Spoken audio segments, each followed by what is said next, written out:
లక్ష్మీ కటాక్షం. లక్షపురాన్ని ఏలే లక్షదత్తుడు గొప్ప దాత. ఆయన యాచకుడికి లక్షకు తక్కువ ఇచ్చి ఎరుగడు. అందుచేత ఆయనను లక్షదత్తుడన్న పేరు వచ్చింది.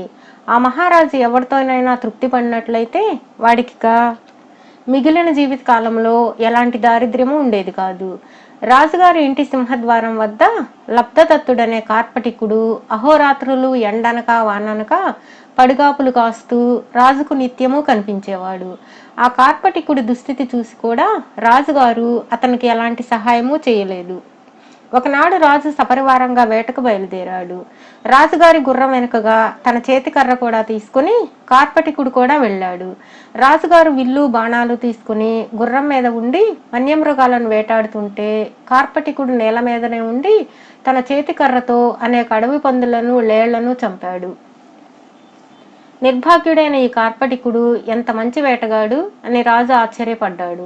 కానీ అప్పటికే ఆయన కార్పటికుడికి ఎలాంటి సహాయము చేయలేదు. ఒకసారి లక్షదత్తుడు తన సరిహద్దును ఉన్న దాయాదిపైకి యుద్ధానికి వెళ్ళాడు. కార్పటికుడు కూడా సేన వెంట వెళ్ళి యుద్ధంలో శత్రువులు అనేక మందిని తన చేతి కర్రతో ఎడాపెడా చంపాడు. రాజు ఆ కార్పటికుడి శౌర్య పరాక్రమాలకు అమితాశ్చర్యం చెందాడు. కానీ అప్పటికీ రాజు అతడికి ఏమీ సహాయం చేయలేదు. ఇలా 5 సంవత్సరాలు గడిచాయి. 6వ సంవత్సరంలో రాజుకు ఒకనాడు ఈ విధంగా ఆలోచన వచ్చింది. ఈ అభాగ్యుడు 5 ఏళ్లుగా నా ఎదుట అష్ట కష్టాలు పడుతున్నప్పటికీ వాడికి ఏమైనా సహాయం చేయాలన్న ఆలోచన నాలో కలగనే లేదు. ఏ జన్మలోనో ఏదో పాపం చేసి వీడేలాగై ఉంటాడు. ఇప్పటికైనా వీడికి పాపక్షయం అయినది లేనిది పరీక్షించి చూస్తాను అనుకుని రాజు స్వయంగా తన భాండాగారానికి వెళ్ళి కొన్ని రత్నాలు ఏరి ఒక మాది ఫలంలో ఉంచి మర్నాటి మంత్రి సామంత్రులతో కూడి సభ చేసే సమయంలో ద్వారం వద్ద పడిగాపులు కాసే కార్పటికుణ్ణి సైగ చేసి పిలిచాడు. కార్పటికుడు సభలోకి వచ్చి రాజు చూపిన ఆసనం మీద కూర్చున్నాడు. అప్పుడు రాజు అతన్ని ఏదైనా సుభాషితం చెప్పమన్నాడు. నీటితో నిండిన సముద్రుడికే నదులు తమ జలాలను అర్పిస్తాయి. డబ్బు కూడా ఉన్నవారి వద్దకే వెళ్ళిపోతుంది, లేని వారి ఛాయలకు కూడా వెళ్ళదు అనే అర్థం వచ్చే శ్లోకాన్ని చదివాడు కార్పటికుడు. రాజు పరమానంద భరితుడై కార్పటికుడి చేతిలో మాది ఫలం పెట్టాడు. అది చూసి మంత్రి సామంతులు చాలా ఆశ్చర్యపడ్డారు. ఎందుచేతనంటే ఎవరితోనైనా తృప్తి చెందినప్పుడు రాజు వారిపై కనక వర్షం కురిపిస్తారు. అలాంటి వాడు ఈ కార్పటికుణ్ణి చూసి ఎంతో సంతోషించి కూడా ఒక మాది ఫలం మాత్రమే చేత పెట్టాడు. చూసేవారికి అది చాలా విడ్డూరంగా కనబడింది. కార్పటికుడు మాత్రం ఆ మాది ఫలాన్ని తీసుకొని సంతోషించలేదు. అతను దాన్ని తీసుకొని వెళ్ళిపోతూ రాజబందీ అనే భిక్షువు ఎదురు కావడం చూసి రాజు ఇచ్చిన ఆ ఫలాన్ని ఆ భిక్షువు చేతిలో పెట్టాడు. భిక్షువు అతనికి తన ఒంటి మీద శాటీని ఇచ్చాడు. కార్పటికుడు ఆ శాటీని అమ్మి భోజనం చేసి వచ్చి మళ్ళీ సింహద్వారాన్ని చేరాడు. ఈ లోపల భిక్షువు రాజును చూసి మాది ఫలాన్ని ఆ రాజుకు కానుకగా ఇచ్చాడు. రాజు దాన్ని గుర్తించి నీకు ఇది ఎలా వచ్చింది అని అడిగాడు. కార్పటికుడు దాన్ని తనకిచ్చినట్లు భిక్షువు చెప్పాడు. వాడి పాపం ఇంకా పరిహారం కాలేదు కాబోలు అనుకుని రాజు సభ చాలించి పండుతో సహా ఇంట్లోకి వెళ్ళిపోయాడు. మర్నాడు మళ్లీ సభ జరిగింది. రాజు కార్పటికుణ్ణి పిలిచి తన సమీపంలో కూర్చోబెట్టుకుని కిందటి రోజు చదివిన శ్లోకమే చదివించి మెచ్చుకొని మళ్ళీ ఆ మాది ఫలాన్ని అతని చేతిలో పెట్టాడు. కార్పటికుడు ఆ పండును పట్టుకుని బయటకు వెళ్ళిపోయి రాజును చూడవచ్చే ఒక అధికారి ఎదురయ్యేసరికి అతనికి ఆ మాది ఫలాన్ని ఇచ్చి అతని నుంచి ధోవతల చాపు తీసుకున్నాడు. ఆ అధికారి మాది ఫలాన్ని తెచ్చి రాజుకు కానుకగా ఇచ్చి రాజు అడిగిన మీదట దాన్ని తనకు ఒక కార్పటికుడు ఇచ్చినట్లు చెప్పాడు.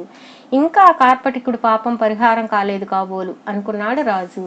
3వ నాడు సభ జరిగేటప్పుడు రాజు మళ్ళీ కార్పటికుడిని సభలోకి పిలిచి ఆ పాత శ్లోకమే మరొకసారి చదివించి తన సంతోషాన్ని వెలిబుచ్చి మాది ఫలాన్ని మళ్ళీ చేతిలో పెట్టాడు. కార్పటికుడు దాన్ని తీసుకుపోయి రాజస్థానానికి వస్తున్న విలాసిని అనే నర్తకికి ఇచ్చి ఒక బంగారు కాసు బహుమానంగా పొంది వెళ్ళిపోయాడు.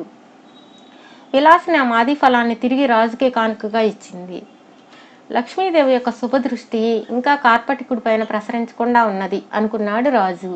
4వ రోజు సభలో కూడా రాజు కార్పటికుడిని పిలిపించి శ్లోకం చదివించి ఆ మాది ఫలాన్నే ఇవ్వబోయాడు.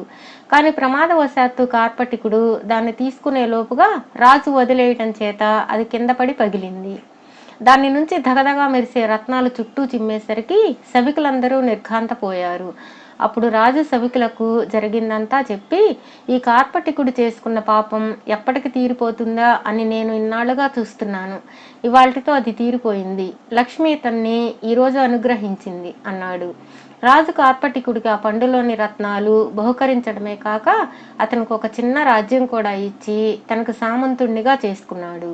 బేతాళుడి కథ చెప్పి, రాజా, కార్పటికుడు ఏ పాపం చేసుకున్నందువల్ల మహాదాత అయిన లక్షదత్తుడి నుంచి 5 ఏళ్ల పాటు ఎట్టి దానము పొందలేకపోయాడు.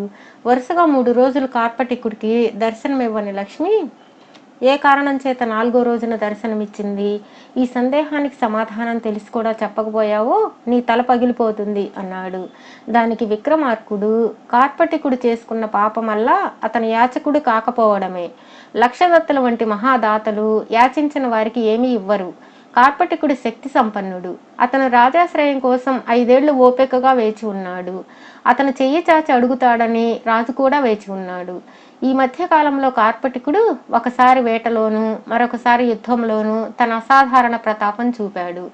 అయినా రాజు దృష్టిలో అతను ఇంకా యాచకుడుగానే ఉండిపోయాడు. రాజును అంతరాత్మ వేధించసాగింది. 5 ఏళ్లకు పైగా కార్పటికుడు తన సింహద్వారం వద్ద పడిగాపులు కాస్తున్నాడు. అందుచేత రాజు దానం చేయ నిశ్చయించాడు. కానీ అడగని వాడికి ఎలా దానం చేయడం? అందుచేత గుప్తదానం చేసి దానికి పరీక్ష అని ఒక పేరు పెట్టాడు.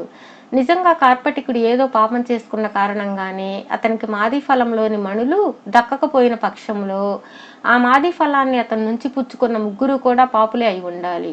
వాళ్ళు ఆ ఫలాన్ని తిరిగి రాజుకే ఇచ్చారు. చిట్ట చివరకు కార్పటికుడికి లక్ష్మీ ప్రసన్నం అయ్యే ఉపాయం కూడా రాజే చేశాడు. కార్పటికుడు అందుకునే లోపలే ఫలాన్ని జార విడిచి దాన్ని పగిలేలా చేశాడు. అందుచేత మొదటి నుంచి తప్పు లక్ష్మీదత్తుడిదే కాని లక్ష్మీదేవిది కార్పటికుడిది ఎన్నడూ కాదు అన్నాడు. రాజుకి ఈ విధంగా మౌనభంగం కలగగానే బేతాళుడి శవంతో సహా మాయమై తిరిగి చెట్టెక్కాడు.